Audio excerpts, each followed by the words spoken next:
প্রাণ ভরে খাও রসগোল্লা গোল্লায় জাগ চিন্তা, প্রাণ ভরে খাও রসগোল্লা গোল্লায় জাগ চিন্তা, দুঃখ দুঃখ ভাব কেটেছে নাচো তা ধিন ধিন তা, প্রাণ ভরে খাও প্রাণ ভরে খাও প্রাণ ভরে খাও। এনে ধর্মা সবাইকে মিষ্টি দে, আর তোর বড় জেটাকে একটু বেশি করে দিস, না তো তার মন ভরে না, গোটা চাল দিস অন্তত। এই জানিস শুভ সংবাদ হচ্ছে যাত্রার দল বন্ধ হচ্ছে না। তাছাড়া আবার একটা খবর আছে, শাহজাদা মাখন তাকে দেখুন আমার হাতে কি টাকা টাকা।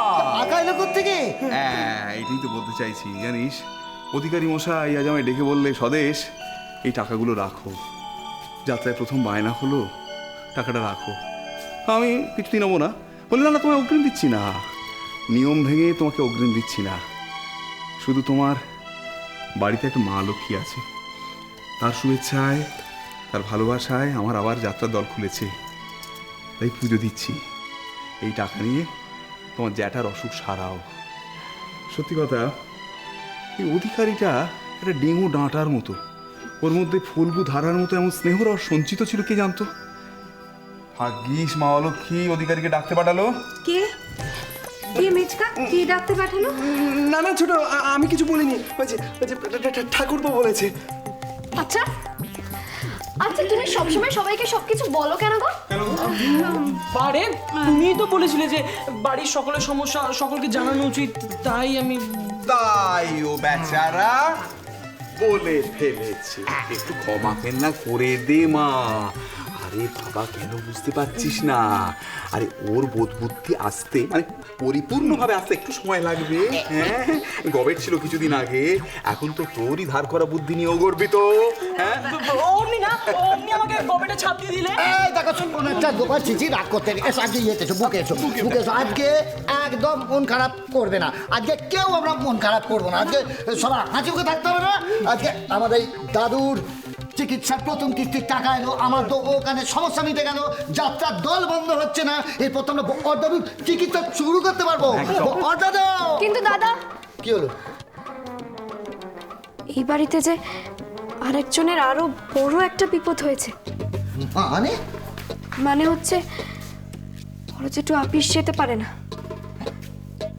রাস্তায় রাস্তায় ঘুরে বেড়াতে হয় বড় জেঠুকে।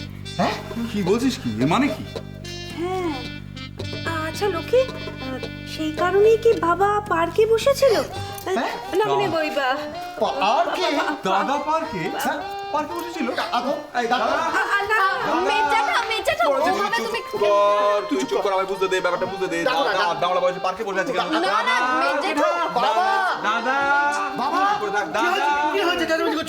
আরে চেঁচামেচি করছি কেন? চেঁচামেচি তো করবোই, 100 বার করবো। তুমি কাজকর্ম ছেড়ে দিয়ে তুমি আড্ডা মারালো অফিস কেটে পার্কে বসে আছো। কাল যদি টোপা স্কুল কেটে ওই পার্কে গিয়ে খেলাধুলো করে, আমাদের বলার মুখ আছে? কি কাণ্ড করতে বলো তো তুমি বাবা? আরে আমি কি আর ইচ্ছে করে কাণ্ড করছি? আমি ইচ্ছে করে অফিস যাচ্ছি না এমন নয়। আসলে কি জানিস, আমার বিরুদ্ধে ভিজিলেন্স কেস করেছে।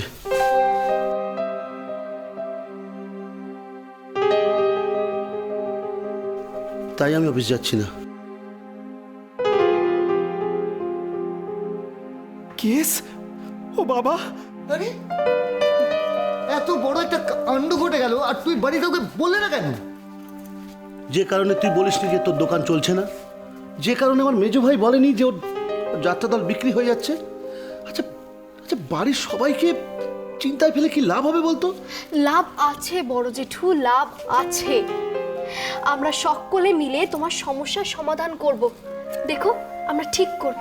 না না, আমি একটা কথা বুঝতে পারছি না দাদা, যে মানে তোমার অপরাধটা কি, মানে কেসটা কি? কেসটা কিছুই না। এই সেদিন এক বৃদ্ধ ভদ্রলোক স্টেশনে অসুস্থ হয়ে পড়েছিল, কাশছিল, হাঁপাচ্ছিল।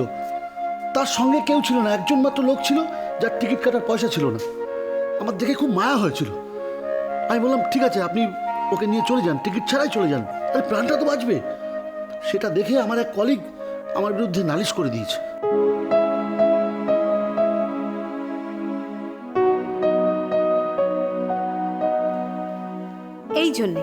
এই জন্যে বাবা জানেন তো, আজকাল মানুষ মানুষের বিপদে তার পাশে দাঁড়ানোই ছেড়ে দিয়েছে।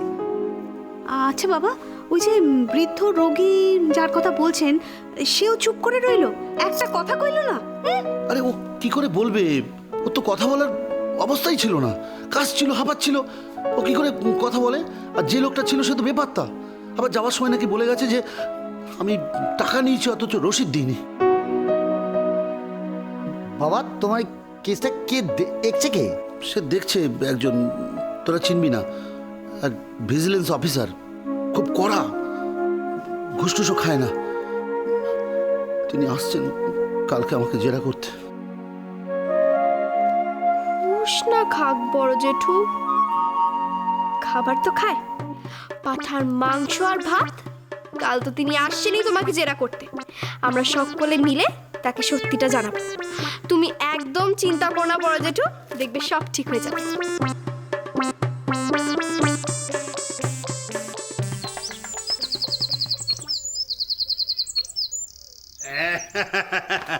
ও মা লক্ষ্মী, আরে ও মা লক্ষ্মী, এই যে বাজার নিয়ে এসেছি।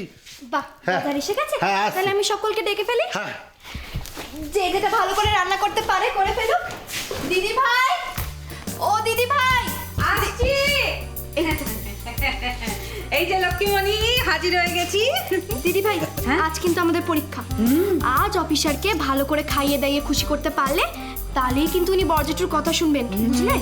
হ্যাঁ, সে তো বুঝলাম, তবে তুইও একটা কথা বুঝে নে, এই ব্যাপারে শাশুড়িদের জানানোটা ঠিক হবে না। আসলে কি জানিস, পুরো পিঠ চাপড়ানিতেই না তখন ওরা চাইবে। কিসের পিঠ চাপড়ানোর কথা হচ্ছে গো বৌমা? কে? আমি গো, আমি। কেন, খুব অসুবিধা হলো বুঝি? ও বাবা, কি এত বাজার যে! কি ব্যাপার দাদা, কি ব্যাপার? কেন, কি জন্য এত বাজার? ও, আজকাল বৌমারাই বুঝি সব সিদ্ধান্ত নিচ্ছে, কি বাজার হবে, কি রান্না হবে। আমাদের কোনো দামই নেই, তাই না দাদা? আহা, দোহাই ছোট বৌমা, তুমি এর মধ্যে আমার এই শাশুড়ি বৌমা রেশারেশি টেনে এনো না। বলছি অফিসার আসছে আমাকে জেরা করবে বলে, তাই ওকে একটু ভালো মন্দ খাওয়াতে হবে, তাই লক্ষ্মী বললো বাজার করতে, আমি বাজার করে নিয়ে এসেছি। কেন দাদা, কেন? আমরা কি রান্না বান্না কিছু করতে পারি না? ওই অফিসারকে খাওয়াতে জানে, কথাটা তো আমার কানে একবার তুলে দিলেই হতো। আমি নিজের হাতে মাছের কালিয়াটা রাঁধলে আপনার অফিসার না চেটে খেত, থালা চেটে খেত। তা কি এই বৌমারা পারে? শুনলি তো অলক্ষী, এখনো হাতা খুন্তি ধরলাম না, শাশুড়িদের টিপ্পনি শুরু হয়ে গেল। তো ছোট কাকি, বউরা কি পারে না পারে সেটা আগে থেকে আন্দাজ করে ফেললে গো? দেখো মিতা, এই বয়সে না এত চ্যাটাং চ্যাটাং কথা বলো না, বুঝেছো? তোমাদেরকে না 10 বার শিখিয়ে দিতে পারি। এই বয়সে তো এসে হাতাখুন্তি ধরিনি, সে জন্ম থেকে ধরেছি। ও হ্যাঁ ছোট বৌমা, শোনো শোনো শোনো, এই নিয়ে আমার মন কষাকষি করো না, শেষে অফিসার খেতে পেলে হয়। আরে বাবা, বলছি অফিসারের জন্য তো অনেক পদ রান্না হবে, তার থেকে না 2-1টা পদ তুমি রান্না করে দিও। হরি হরি হরি হরি হরি হরি, যা 16 করে পূর্ণ হলো। এখানে খাওয়া দাওয়ার কথা হচ্ছে? হ্যাঁ, ছ্যা ছ্যা ছ্যা ছ্যা ছ্যা, এটা একটা বাড়ি? কি বাড়ির ছিরি? যে বাড়িতে একটা লোক মরো মরো, সেখানে কিনা মৎস্য চলছে? হ্যাঁ দিদা, তুমি কি বলছো? বড় দাদুর কিচ্ছু হবে না, কিচ্ছু না। মৎসবটা না করলে বড় দাদুর চিকিৎসা হবে না। মা, ও মা, মা তুমি মাথা গরম করো না। তুমি যেটা ভালো করে রান্না করতে পারো সেটা করো। দিদা, বড় জেঠুকে যদি মিথ্যে বদনামের হাত থেকে না বাঁচাতে পারি, তাহলে যে চিকিৎসা হবে না, আমরাই বাড়ি হারাবো, সব হারাবো আমরা। লক্ষ্মী, বাবা রে বাবা, এতদিন শুনেছি মৎস্য করতে টাকা রোজগার করতে হয় না, টাকা খরচা করতে হয়। এই প্রথম শুনলাম মৎস্য করছে টাকা জোগাড় করার জন্যে। কালে কালে কতই শুনবো, কতই দেখবো। হরি হরি হরি হরি হরি